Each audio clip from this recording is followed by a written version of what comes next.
Hey everybody, Beyond Drew TV here. Welcome back to the channel. Welcome to the next installment, the next episode here of the Tatooine / Mos Eisley build, kind of the two combined. I never know which one to kind of like settle on, so I just kind of go with both. So, but anyways, yeah, we're picking up pretty much where we left off in the last time lapse, and today we're going to be building on the back side of the entrance building. So yeah, from the very first episode, we're kind of building on the exact back of it there, and yeah, we're taking a lot of inspiration from the art station concept art that I've been sharing just about every single episode so far, and this one was really cool, again from Star Wars Battlefront 2.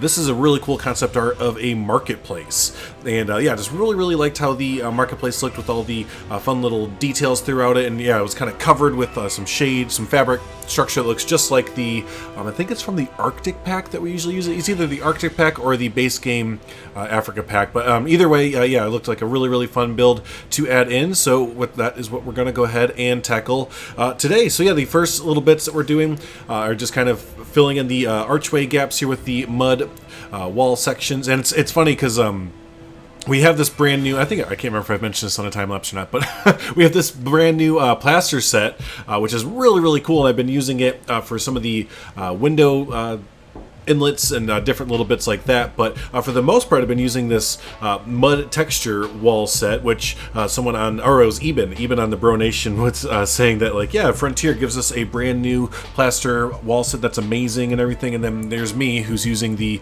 same old mud wall set, but I love it because yeah, the texture just kind of looks kind of more Tatooine, you know, it just kind of fits that kind of style, and yeah, we also have non-gridded items, so I love it when our wall sets have those tiny little non-gridded items to fill in all of the gaps. So yeah, and then here we are kind of going after the roof there, or kind of the roof, kind of just more, it's kind of an open air marketplace. If you've been to Galaxy's Edge, I believe that they have, in Walt Disney World and Disneyland, I believe they have something kind of similar to this, but yeah, kind of just deciding between the fabric or the kind of roof that we're going for. And big shout out to my wife, because she was kind of walking by watching me build as she was playing. She's been getting into gaming a lot more. I can't remember, she was playing Flowscape. Remember, I think a few content creators were highlighting Flowscape when it came out like a year or two ago now, but yeah, she was playing Flowscape, and anyway, she turned her head around and saw what I was building, and recommended that I use these type of fabrics instead of the original one. They kind of had the skinny yeah, I just keep saying fabric, but skinny fabric kind of going back and forth, but she said it'd be kind of cool looking if we just kind of did a more sparse looking one. And also,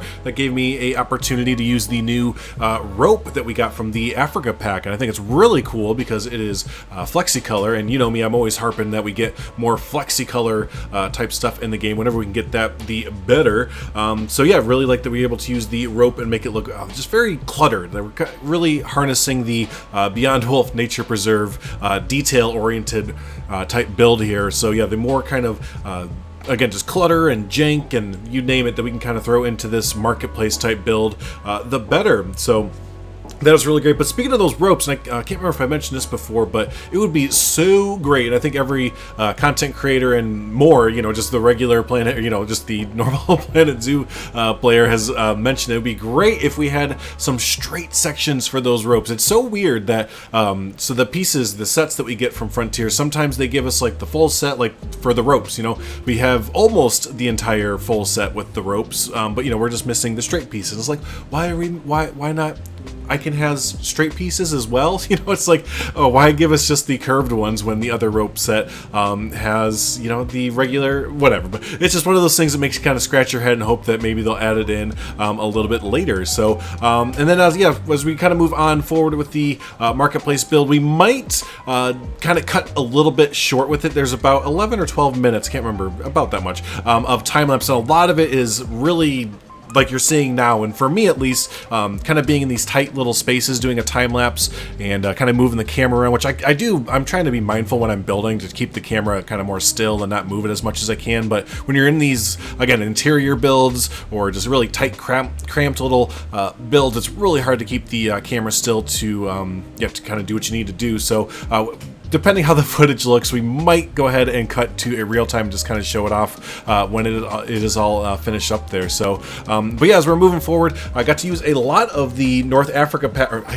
I said the North Africa pack. I made a point to not call it the North Africa pack because, yes, there's been good arguments as to why it's not just the North Africa pack. So I'm trying to call it the regular Africa pack, and I keep flubbing it up. That's all right. So, but yeah, I got to use a lot of the new Africa pack items to, again, just to kind of clutter up, just kind of jankify this little area. So as you can see, I think I have the filter on most of the time for just the Africa pack stuff because I wanted to just kind of at this point get to know the pieces better. And yeah, just kind of remember that they were, again, really easy to kind of use to clutter up a whole bunch of spaces. So, but yeah, for the most part, that's really what the rest of the build is. We also add in, after we get done cluttering up this whole area with a bunch of different items, we add in a last little building at the end of this little row here, as you're kind of looking forward there, where that bantha is in the background. You won't be able to see it by the end of the episode. So yeah, just kind of putting in, I kind of just call them filler buildings. Throughout this whole build, you kind of see me do a lot of these quote-unquote filler buildings where they don't really mean anything. You know, it's not like there's a facility inside of it. There's no guest use thing. It's just a house, quote-unquote, or a business, you know, quote-unquote. Just these kind of structures are just kind of filling in kind of areas. So we add in one more of those at the end of the road there. So but yeah, for the most part, that is pretty much what we're going to go ahead and do. Like I said, as we go through the footage, I'm just going to kind of make a judgment call, and if it kind of gets too I don't even know what the word is, but too nauseating for me, then we'll jump into a real time and just look at it that way. Otherwise, go ahead and stick around to the end of the video because we always have cinematics either way. So, hey, yeah, either I'll see you in the real time or do enjoy the cinematics. And there it was. I need to get a drink of water because my lips finally got dry. But if this is your first time hanging out with us, first time seeing the Tatooine Most Isley build, don't forget to go ahead and hit the subscribe button there to stay up to date with the latest Tatooine build and everything. Also, hit the like button. Does help out the channel, helps out the video a whole bunch there, so always do appreciate that. So hey, yeah, appreciate it as always, and until the next episode, y'all have a good one. Thanks.